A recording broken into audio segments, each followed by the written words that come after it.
Welcome, everybody, to another edition of E.W. Jackson for America. Great to be with you again today. This is Friday, of course. Friday is a very special day. Friday, we tend to focus a little bit on finances, and I want to get into that with you today. But I want to first start.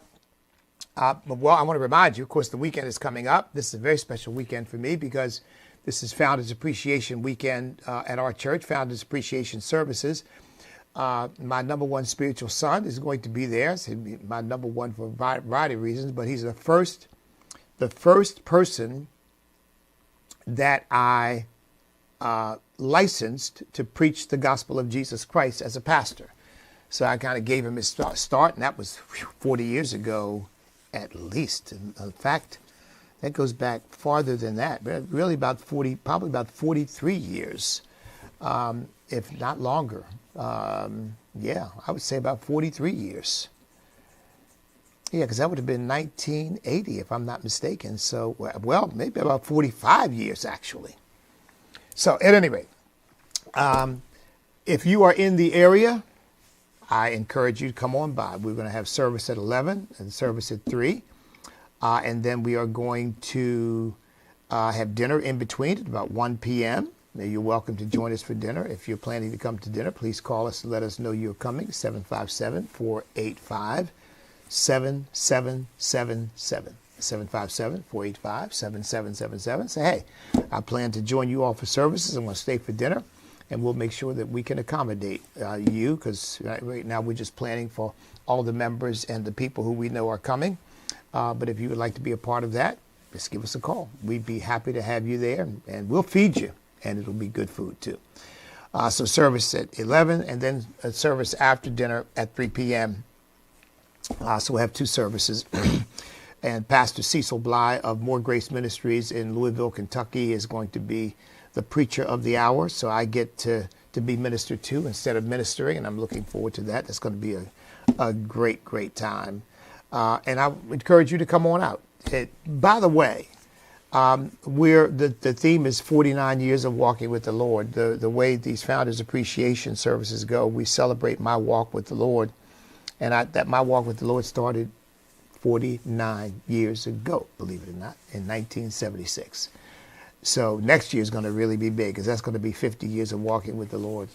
And in fact, I've already got in my heart plans for the 30th anniversary of our church, which is going to be coming up in 2029. No, I take that back.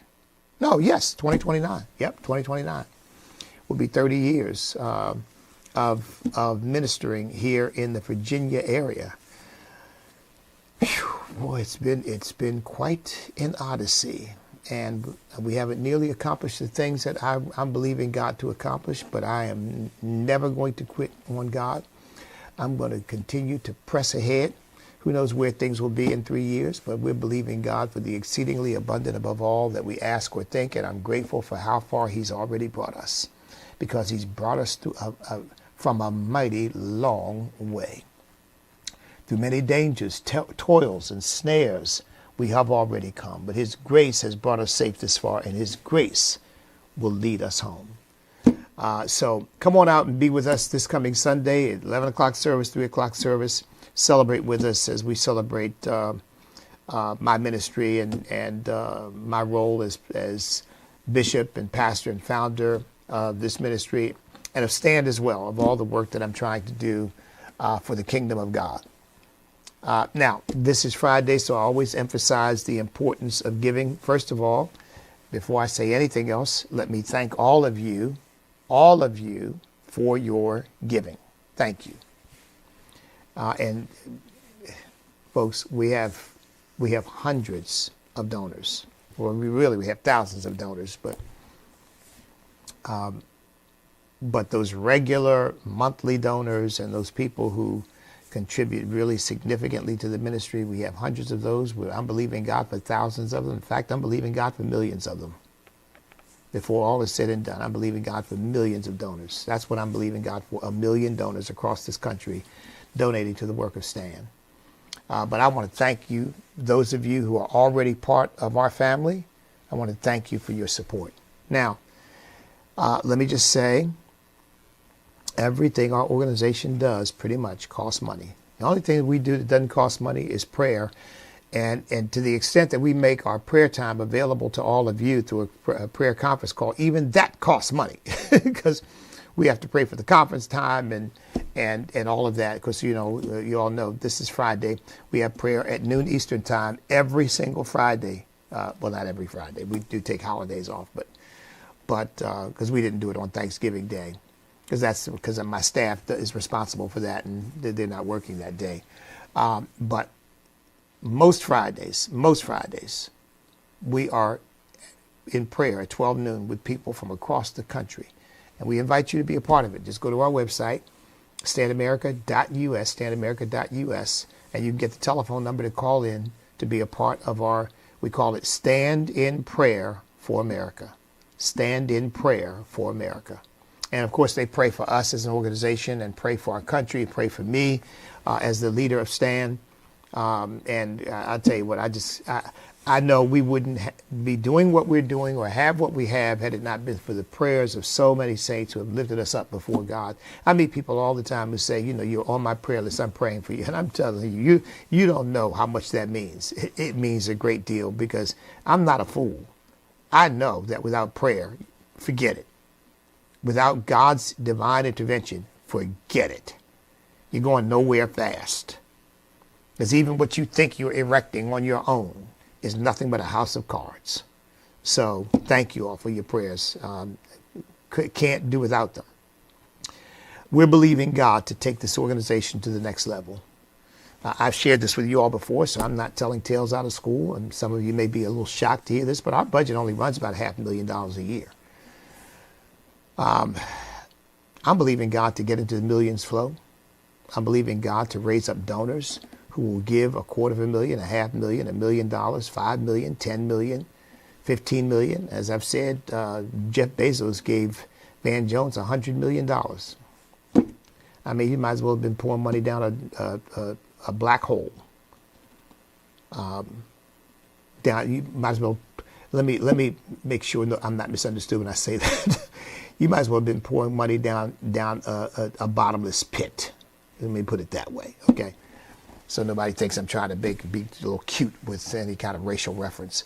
But you might as well have been pouring money down a bottomless pit. Because what does Van Jones know? I mean, Van Jones is a fool. He's an idiot. The man's a communist. Every now and then he says something that's halfway right, but a broken clock tells the right time twice a day if it's mechanical, only once a day if it's digital, because digital would have the AM, PM on it. So that's about the best he can do. I'm believing God to raise up some believing millionaires, billionaires who will pour into this ministry and allow us to do all the things that God has laid on my heart to do, which we can't do without the resources to do it. We just created, we got the Family Restoration Institute that we got to build out. We've got the Deracializing America program that we've got to build out. That one's kind of on the back burner because I got so many other priorities right now. At the Family Restoration Institute, I got the King Douglas Forum, that forum that I want to take into these inner city communities and have Charlie Kirk style forums and debates and start asking people critical questions about the things that they believe. I mean, folks, as I've said before, 93% of the black community voted for Abigail Spanberger. I mean, are you... I mean, I know this stuff, but it's still hard for me to wrap my mind around that. It is a tribute to the indoctrination and brainwashing program of these Democrats. But, of course, Jesus said Satan is a liar and the father of lies. He is a master deceiver. There's no better deceiver in the universe than Satan. He knows how to trick people. He knows how to deceive people. He knows how to manipulate people. I mean, well, look, the man got a third of the angels. This wicked spirit got a third of the angels to rebel against God in a perfect place called heaven. So that tells you right there, boy, this guy is a master liar. But Jesus said he's a liar. He's the father of lies.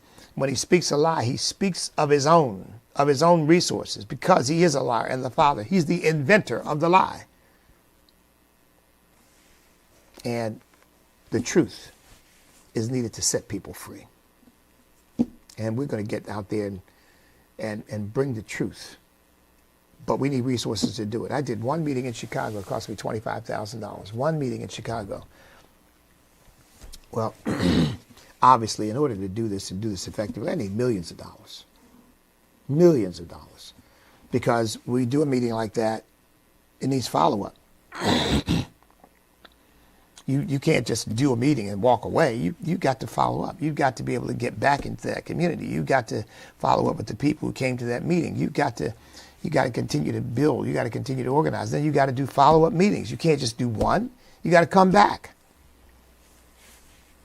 So we're believing God for what I call endowment donors. Donors who are going to give really $250,000, $500,000. That the $250,000 would be, the bottom line for what I would consider to be an endowment donor. But believe me, that goes a long way. But really, we need the $1 million donors. We need the people giving $1 million, $5 million, $10 million, $50 million, money that's going to really put this organization on the map and say, look, I see your vision. I see what you're trying to do. Here, go do it. By the way, folks, even though STAND is a nonprofit 501c3, so we don't support campaigns, we don't contribute to campaigns, we don't support political parties or anything like that. I've got a couple of PACs that do that. Stand America PAC is a super PAC that does federal elections. And I've only got one local PAC, Stand Virginia PAC, that does local elections.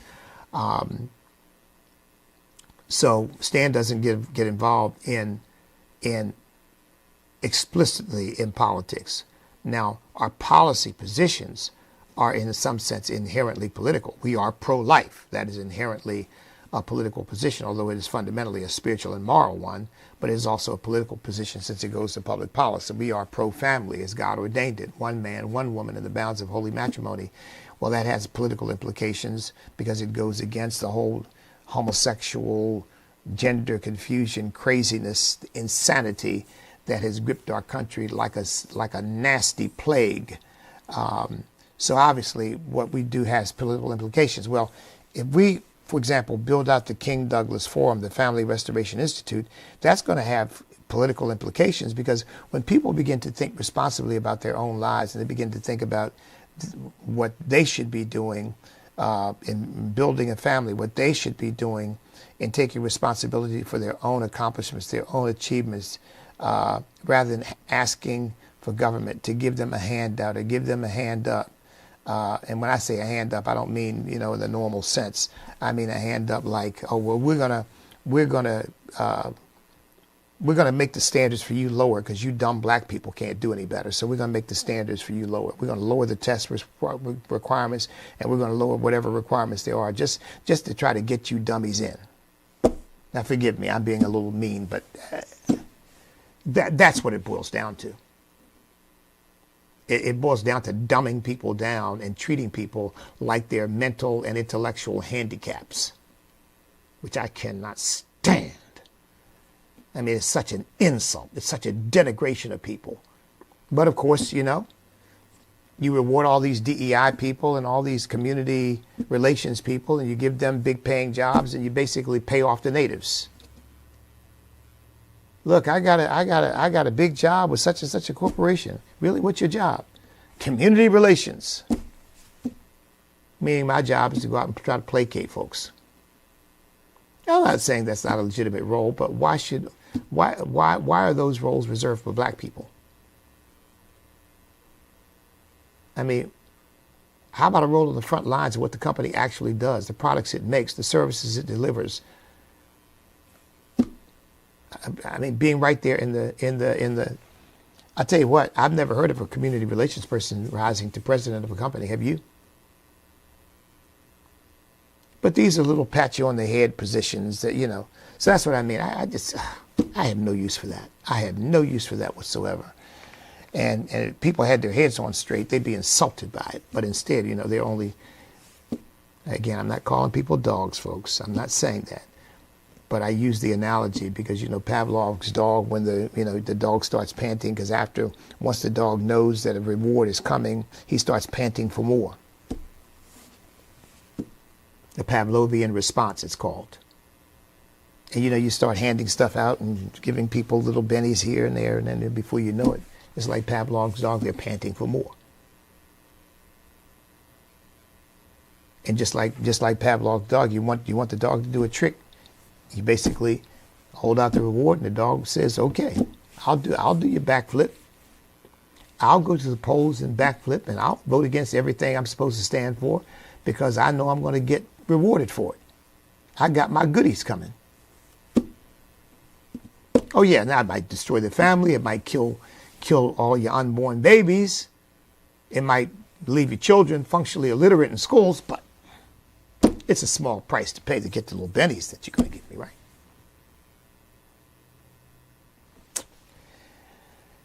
So this stuff needs to be challenged, and nobody is doing that systematically. And that, I really believe, is what God has called me to do. And I do it here, and I've done it in other forums.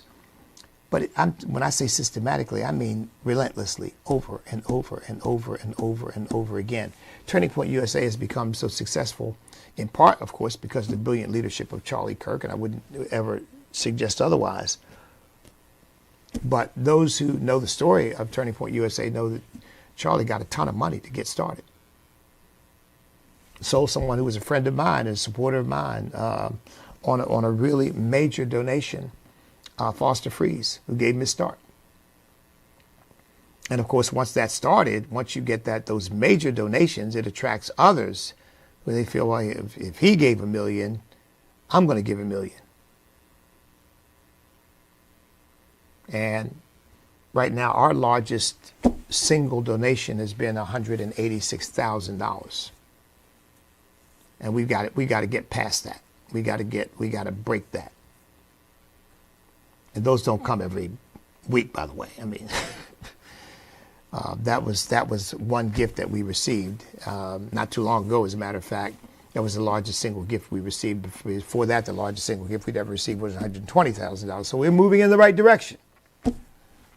But we got a long way to go, folks. And so I'm asking for your prayers to help us get there. So we're looking for endowment donors, people who can give literally $1 million or more. Well, I could include $250,000, $500,000 in that. In fact, I don't think I'm telling a tale out of school. I don't think this is a private matter. I hope it is not. So I won't use the name, but a friend of mine whose organization has really been a tremendous service to this country also was blessed by Foster Freeze, who gave two $500,000 donations within a year. And the person said, and we were off and running. We were off and running after that, because that allowed us to put things in place to raise additional funds and to do the organizing that we needed to do, and we never looked back. So we need those kinds of donors, and we're still looking for them. Some of them may be people who've already donated to us. Some of them may be people who are brand new, who've never donated to us. They maybe know about us, know about me, and want to get involved, and can bring that kind of resource to the process. So we're also looking for estate givers, people who will put us in their will, put stand, not me, but stand in their will. And when they go home to be with the Lord, presumably they're going home to be with the Lord, they will leave some percentage of their estate to stand, to allow us to do the things we need to. I was thinking, the studio I'm in right now, I've really got to, this studio needs to be 3 times the size it is now, because the Lord has laid on my heart things that I've got to do that I simply cannot do in the studio. It's too constricted. So I've got to have a studio about 3 times the size of the one I've got now. When I say 3 times the size, essentially, that means I really need to have 3 studios. I need to have a studio for the strictly sort of Christian teaching that I want to do. I need to have a studio for things like what I'm doing right now, which is, sort of anchor desking my program. And then I need to have another studio for sort of a television interview type thing that I want to do. Now you can have one place and try to switch things out, but that's a whole lot of work, because it's just the setup needs to be entirely different. And that's what Andrew Wommack has done. They've got multiple studios for multiple kinds of programs that they do. Far more than 3, by the way, I think. But I need 3 studios. Well, the studio I'm sitting in now, folks, we probably spent, because it's gone through 3 iterations. In fact, I don't mind telling you what the first studio I built was a small studio with just a camera, some lights, camera, lights, and I think that was pretty much it, and a backdrop, some backdrops. And that was probably 10 years ago, maybe 15 years ago. It cost me $5,000. And then the next studio I built cost me $15,000. I took that 5, added 15,000 more, and so now I've got $20,000 because you basically build on what you've got. So now I've got $20,000. The studio I'm sitting in now, I spent an additional $50,000 on this studio. So that means we've expended, $70,000 on studios, and I've got 1 studio right now. And by the way, while I'm quite grateful to God for my studio, and it really does a lot. I mean, you can see it. It looks good. I got a great backdrop for it, and I can work with this. I can change my backdrop. I can do other things. I do my AFR podcast for this studio. I do Truth and Liberty. I'm scheduled to do a couple of Truth and Liberty programs for Andrew Wommack Ministries in January, and I do that from this studio because I got a direct hookup to them. I do my AFR programs, which are both video and audio from the studio. So, but yeah, we've spent $70,000 on studio equipment and setting up a studio. Lights, camera, action. Lights, camera. I got 4 screens in here. I've got 2 cameras in here. I've got 2 computers in here. I've got 2 monitor screens in here. The backdrop you're looking at is from a big screen television that we've got that provides our backdrops. But I've also got actual tangible backdrops that are behind that I have to pull out sometimes. So, I mean, all that stuff, folks, costs MONEY. So we're believing God for some endowment donors and some estate donors, people who put us in their will and say, well, I'm going to leave you some money when the Lord takes me home. You're going to get a certain percentage of my estate. There are even people, of course, I know who left their entire estate to a particular organization because they had no family to leave it to, and they believed in what an organization was doing, so they basically turned their whole estate over to an organization. I mean, I'm believing God for land. I'm believing God for buildings. To have a studio like that, you don't want to build a studio like that. You can, if you have to, in a rental space, because that means when you leave that space, which invariably you probably will, it means you got to tear all that down and got to start all over again. And folks, let me tell you something. Part of the big cost of creating these events, these studios, is all the technical expertise that you need to put everything together and make everything work the way it's supposed to work. I can't do that. We don't have a clue. But there are people who do, and you got to pay them.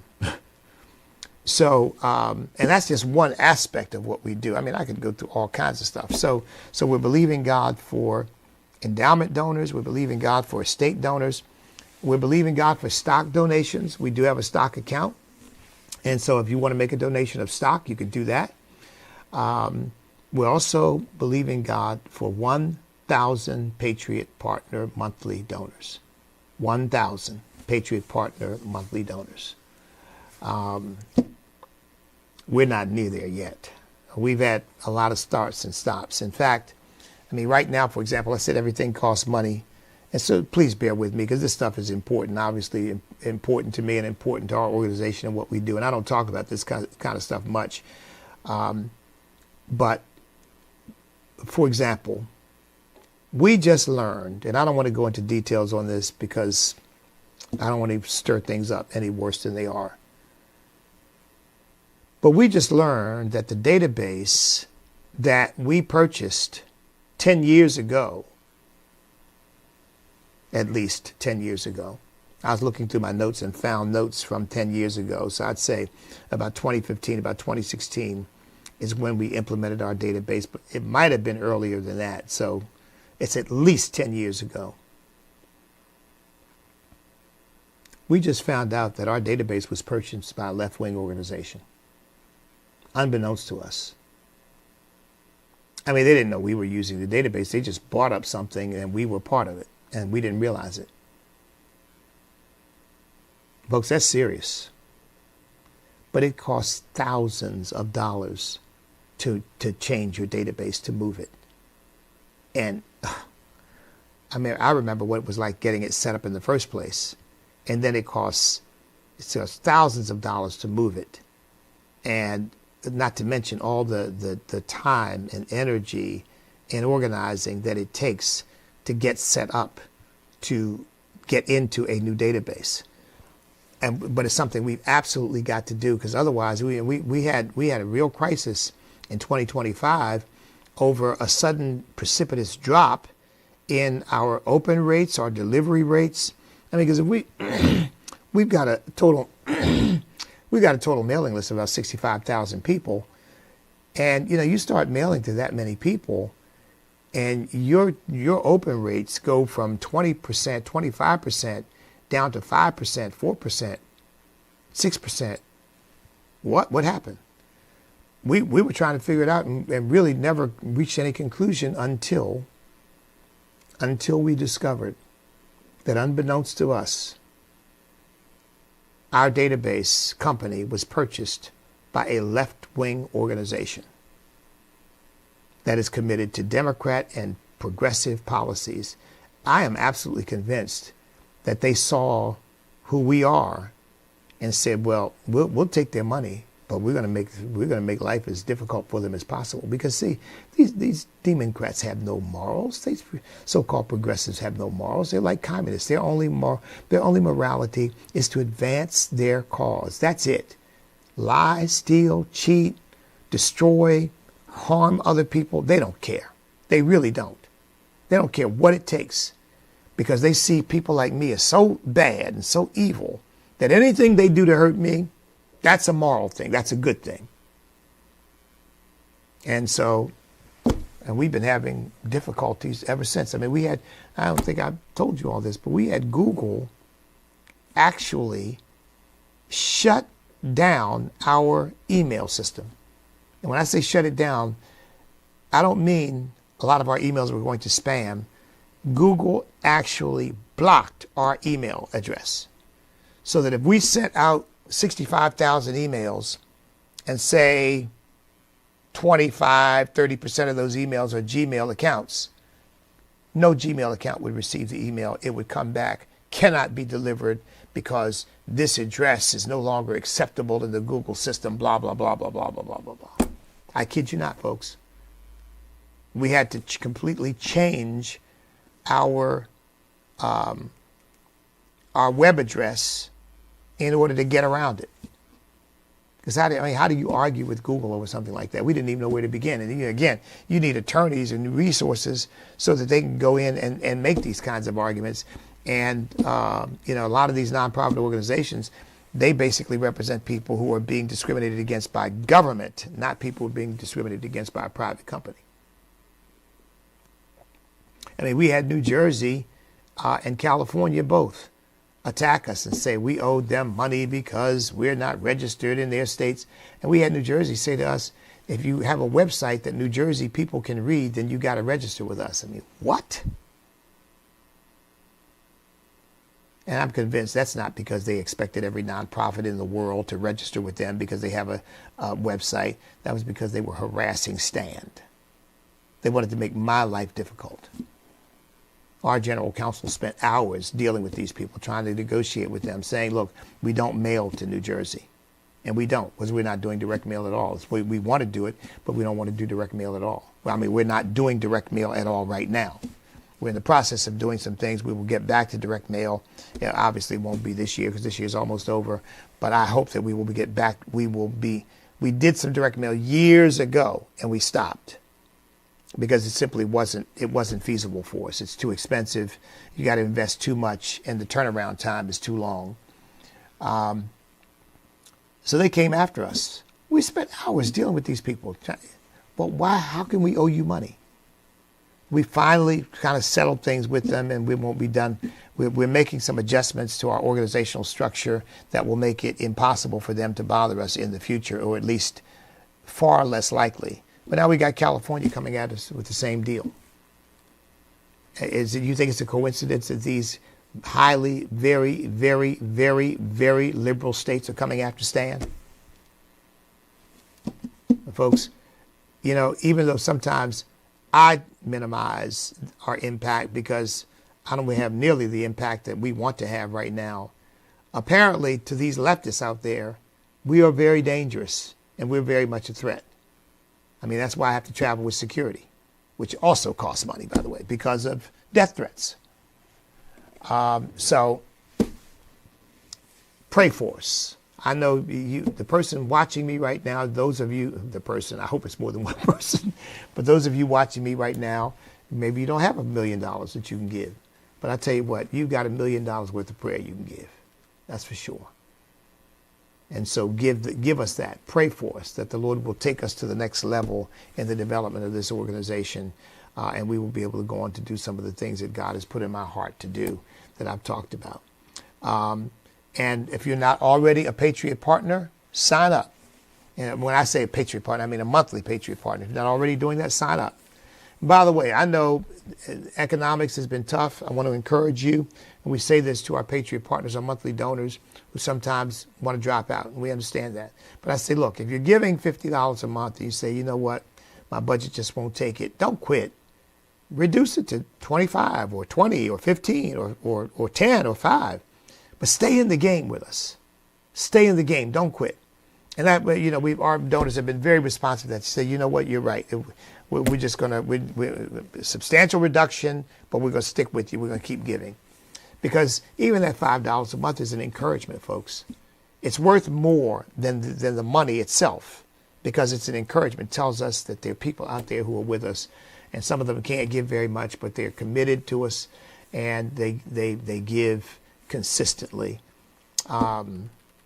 We have one donor, Joanna Spires. Somehow we changed our address because the post office. You know, I'm starting to sound like a conspiracy theorist, aren't I? But as I said, these people don't have to get together because they're all on the same page. But the post office closed our boxes that we'd had for 15 and 20 years. They closed without any notice whatsoever. So, well, you didn't pay the thing. Well, we were on automatic payment.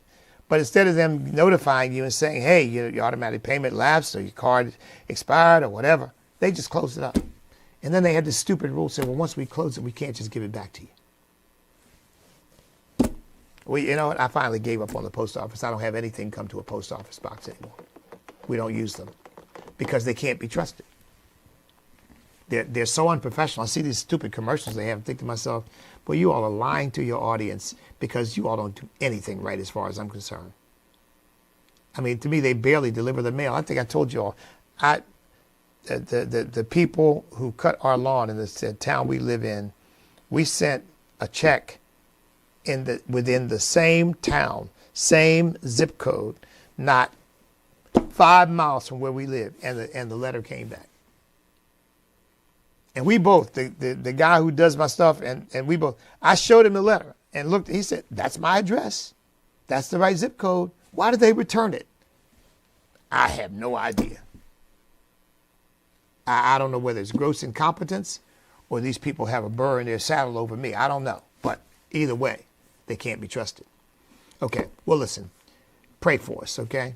And help us and support us, because we are dedicated to what that says. Save America.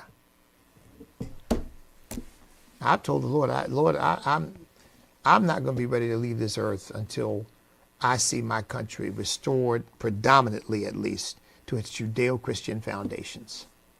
I know we're not going to have everybody believing in God, and everybody believing in the Bible, and everybody even believing in the Judeo-Christian foundations of America. But we need enough believing it that controls the direction of the country, rather than this Marxist, socialist garbage that the Democrat Party has come to represent. I'll tell you, I guarantee you that in 5 years from now, the Democrat Party is going to be a socialist party. That's where they're going. The only thing that's going to stop that is enough kids being raised in two-parent monogamous families where the traditions and values of our country are being passed on to them, that they don't buy into this stuff. But the more of them we send to these indoctrination camps we call colleges, and even these indoctrination camps we call public schools, or nothing but really government indoctrination camps, the more we send our children into these places, the more likely we are to lose our country. Did you hear what I just said? The more we send our children into these indoctrination camps, the more likely we are to lose our country, because they're going to come out being the left-wing automatons that they want them to be, and they're going to end up doing their bidding and supporting their policies. And before you know it, you got Zohar Mamdani elected as mayor of New York, and you got Ghazala Hashmi elected as lieutenant governor of Virginia, one heartbeat away from the governorship of Virginia, a Muslim Marxist. We got to save our country, folks. And that's what we're dedicated to doing. I'm not in this for money, but I do need money to do it. And I'm certainly not in it for fame or fortune. Let me tell you something, folks. I enjoy my privacy and I enjoy my solitude. I love people. Don't get me wrong. I enjoy being around people. But I don't need that to feed my ego. I really don't. I really do not. You know, look, I am just as content to sit and write and read the Word of God and pray and study. I go out in the woods very often all by my lonesome, sit on a lake and just talk to the Lord and just have a good old time. I don't need a crowd in front of me to feel fulfilled or to feel like I'm somebody or I'm important. Believe me, I don't. I do it because I love God and I love this country and I love people, and I have a particular love and affection for the American people, by the way, because I feel like God has put me here for a reason, and put in my heart a love and an appreciation for the American people. And I'm dedicated to doing what I can to making sure that this great gift of this constitutional republic that God has given us is not surrendered to a bunch of Marxists and socialists who will destroy what we have. I don't want to pass that along to my granddaughter or my grandson. By the way, I've got a grandson on the way, due next month. I'm thinking, who knows? Maybe my grandson will be born on January 13th. That's my birthday. That would be, oh man, that would be great.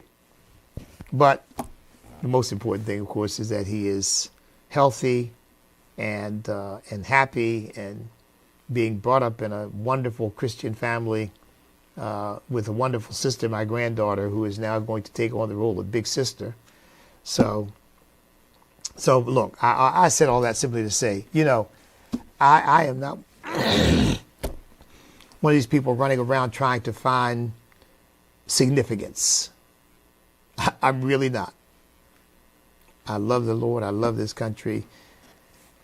And at whatever time God has given me on this earth, I want to try to make sure that this country becomes, is restored to and remains what God intended for it. And God intended for us to be a constitutional republic rooted and grounded in Christian culture and values. That is our heritage, and I intend to preserve it and do everything I can to preserve it. And all of this that I've just talked to you all about is about my wanting to do more in that regard. Okay, all right. I went on quite a bit with that, and next Friday I will try to make sure that I keep it a lot shorter than I've kept it today. But it's been a while since I've talked to you. We weren't on. In fact, I was away and not doing live programs since last Wednesday. Wednesday, Thursday, Fridays, then Monday, Tuesday, and Wednesday, because I was out at Caris teaching out there. So yeah, I missed about 6 days of live streaming to you. So this is the first opportunity I've had really to talk to you. The second opportunity I've had, but the first opportunity in a while I've had to talk to you about the financial needs of our organization. So I hope you all take it in good grace and know this is the reality, folks. You can't do what we do without funds. So go to standamerica.us to pray, to volunteer, and to give. And remember, for volunteers, we've got ambassadorships available. I'd like to have an ambassador in every state in the union. If you want to be an ambassador to Stan, just go to our website, sign up and say, hey, I want to be an ambassador. And my field director, Marlon Sharp, will get in touch with you and get you signed up. If you want to start a chapter, you can do that too. Listen, we will be happy to receive whatever volunteer support you want to give. Okay. If you think it's something else, say, well, you know what? I can't do that, but I can do this. Wonderful. Do it. We'll be happy to have you participating with us. Okay. I want to come back to two things in the time I've got left. I don't have a whole lot of time left, but we can get a couple of substantive discussions in. They just arrested this guy who planted 2 pipe bombs on January 6th. Jake Tapper reported this was a 30-year-old white man. It turns out, I don't know how old Brian Cole Jr. is, but he's not white. Now, why would Jake Tapper report that? Why do you think? And I've said it on this program before, and I will say it again. We've got to point out this evil because somehow these people, these Marxists, they have replaced capitalism and class envy with racism and race envy. So basically, the white male is the scourge of the earth. The white male is the worst thing that the world has ever seen. That's from the left's point of view. White people in general, and by that, of course, they mean people of European ancestry, are the worst people on earth. They're the cause of all our problems. And when it comes to hatred, when it comes to racism, when it comes to sexism, when it comes to capitalism and greed and all these things, it's the white man who's the problem.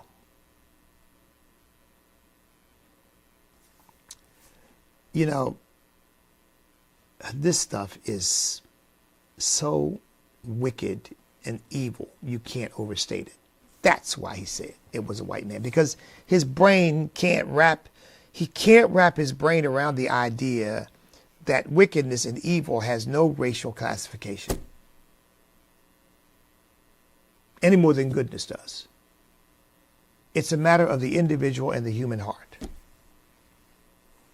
Turns out this guy's far from being white. Brian Cole Jr., again, I'm not sure of his exact age.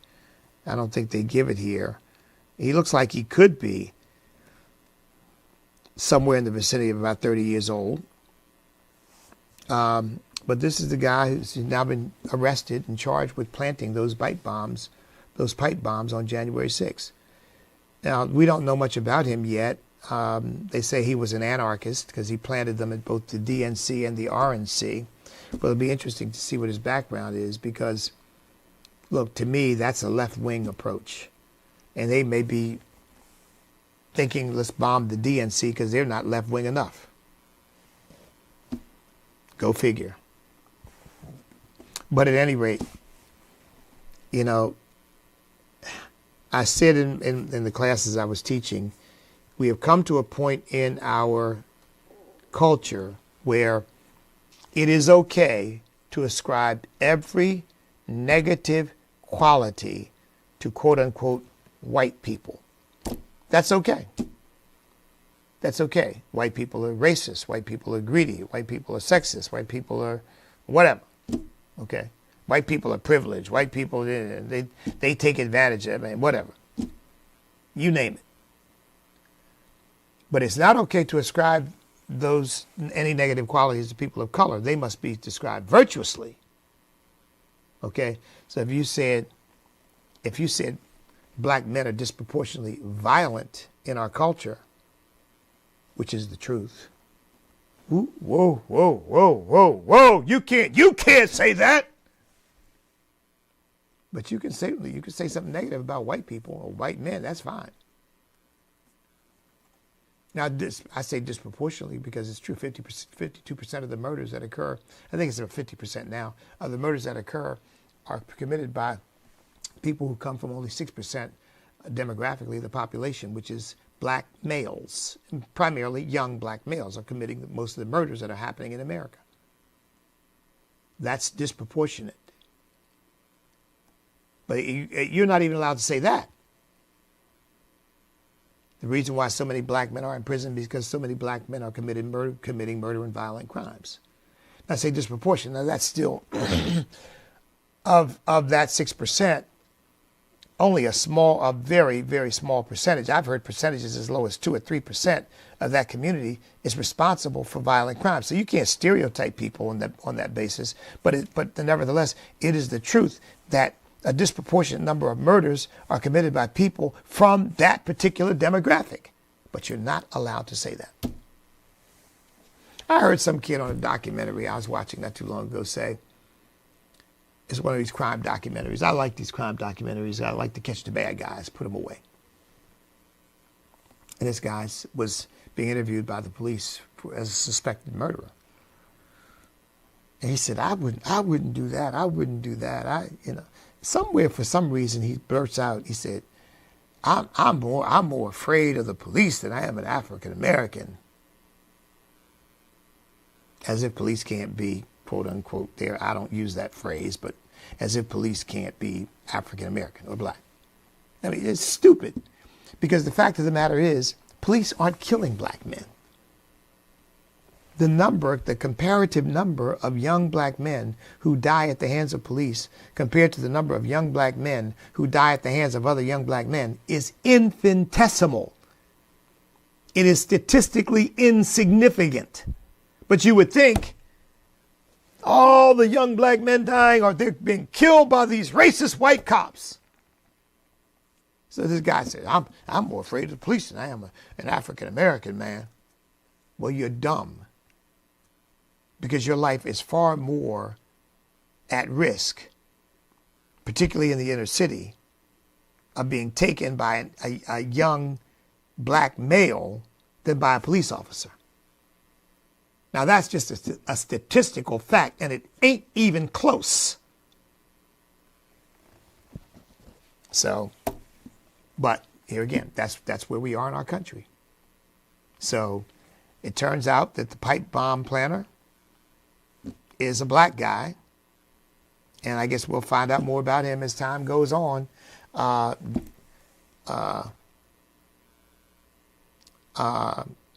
Kash Patel, director of the FBI, said that actually it was Dan Bongino who said this, but I think they both implied it.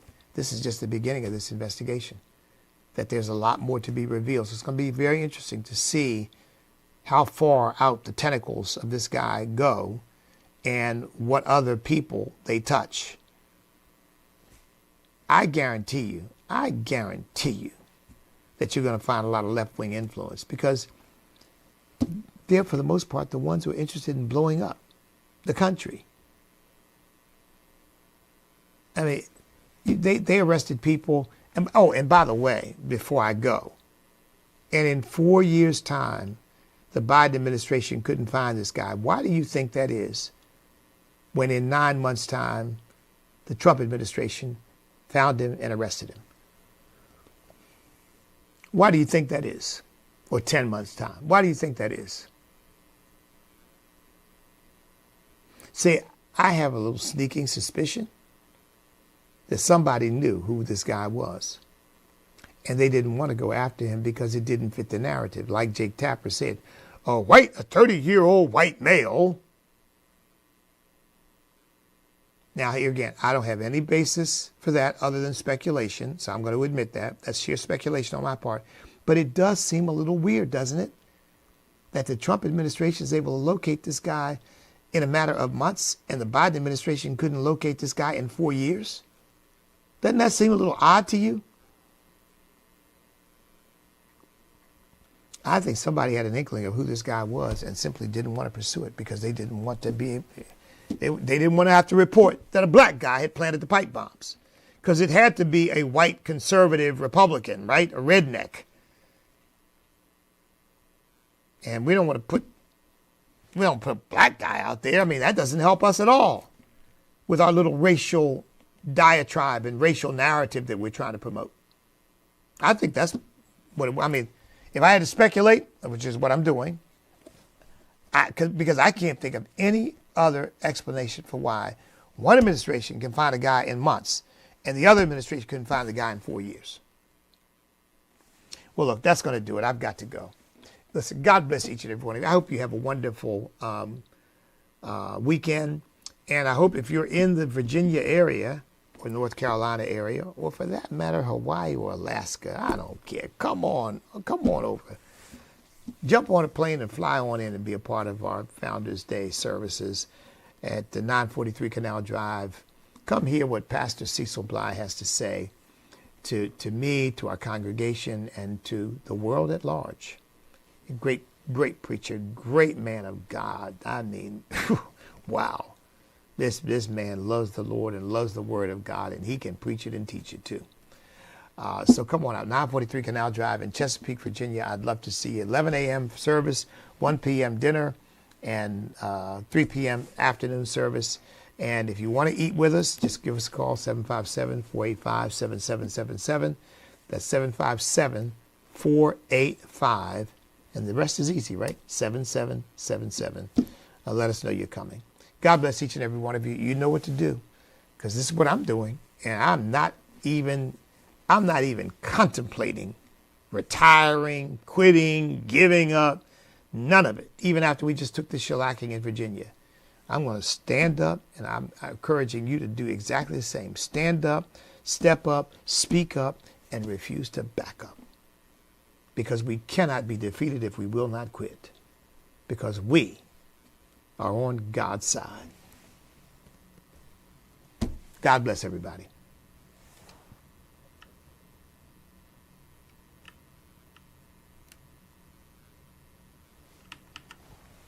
Okay, then. We'll see you then.